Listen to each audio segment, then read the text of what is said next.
Padre Pondillo, oggi una conferenza stampa per annunciare il programma della settimana di San Gerlando.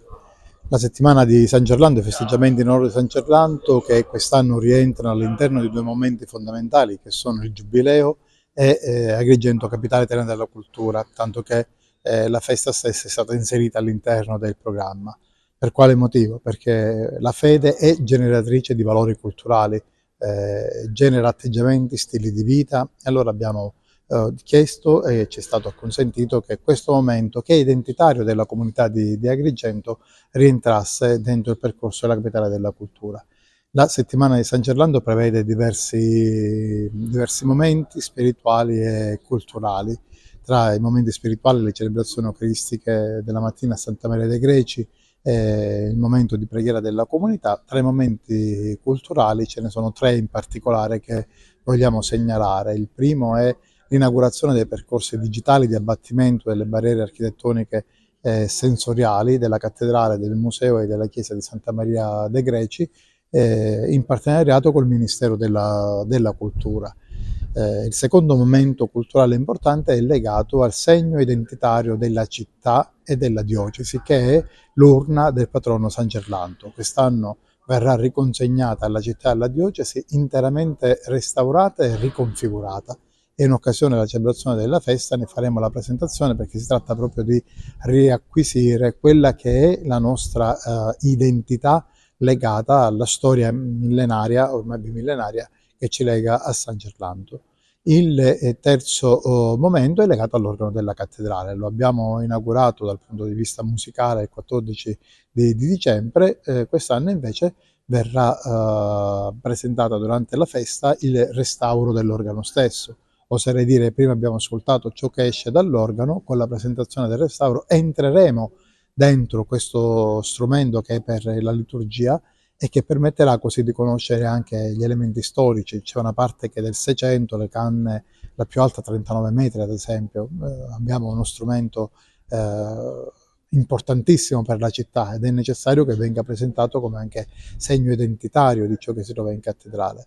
Il 23, il 24, scusate, la vigilia della festa, ci sarà il giubileo della città. Tutte le comunità ci raduneremo in piazza Plebiscite all'inizio della via Duomo, procederemo verso la cattedrale, il vescovo presiederà la messa del giubileo della città e ogni parrocchia offrirà l'olio per la lampada di San Gerlando, che l'indomani, durante il pontificale che è presieduto da Sua Eminenza il Cardinale Baldassare Reina, invitato per l'occasione ad Agrigento, sarà offerto ufficialmente dal sindaco della città e dal vicario forario. Quindi un percorso identitario, spirituale e culturale per riscoprire quella che è la vita della comunità di Agrigento. Ricordiamo allora le date, l'inizio e la fine della settimana. Si inizierà il 20 di febbraio, si concluderà il 25 di febbraio. Don Giuseppe Cumbo, presente a questa conferenza stampa sulla settimana di San Gerlando e il suo aspetto anche da un punto di vista religioso.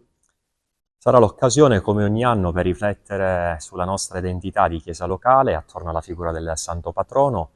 C'è una bella dimensione di fede attorno all'esperienza della festa patronale, sia per ritrovarci come unica chiesa attorno al nostro vescovo, sia anche per riflettere su quello che è l'eredità di San Gerlando.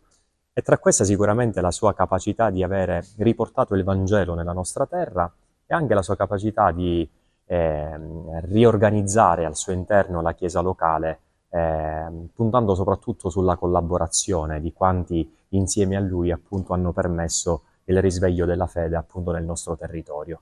Le occasioni di riflessioni saranno molteplici, sicuramente Don Giuseppe Pondillo avrà nel dettaglio presentato il programma, e quindi anche il recupero stesso dell'urna, la celebrazione con il pellegrinaggio della comunità ecclesiale di Agrigento, il pontificale presieduto dal nostro vescovo Alessandro La Vigilia, e poi il pontificale della solennità presieduto da Don Baldo, che accogliamo per la prima volta da cardinale qui ad Agrigento.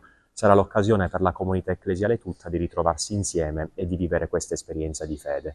Esperienza che sarà preceduta nei prossimi giorni dall'ordinazione presbiterale di Don Francesco Traina, che sarà celebrata in cattedrale il 24 gennaio alle 18, ed è una gioia, insomma, l'ordinazione presbiterale per una chiesa locale è occasione per continuare a sperare e soprattutto per ringraziare Dio per il dono delle vocazioni. E quindi un giovane che ancora si mette in gioco, insomma, per la causa del Vangelo, e di incoraggiamento anche per i giovani che sono in cammino e per quanti sono in discernimento.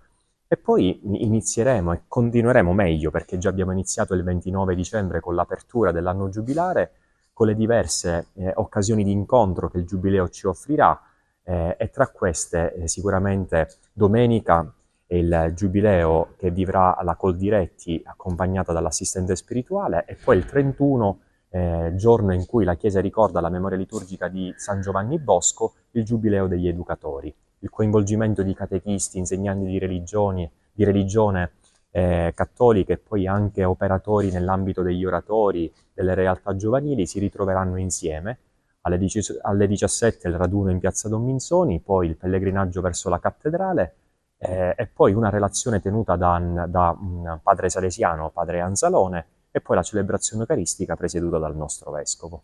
Non mancheranno durante questo anno giubilare, e per noi agrigentini anche anno della capitale della cultura, le occasioni per incontrarci, riflettere per noi cristiani, insomma, sul dato della fede e poi anche sugli aspetti culturali che sicuramente saranno approfonditi e non mancheranno nel programma.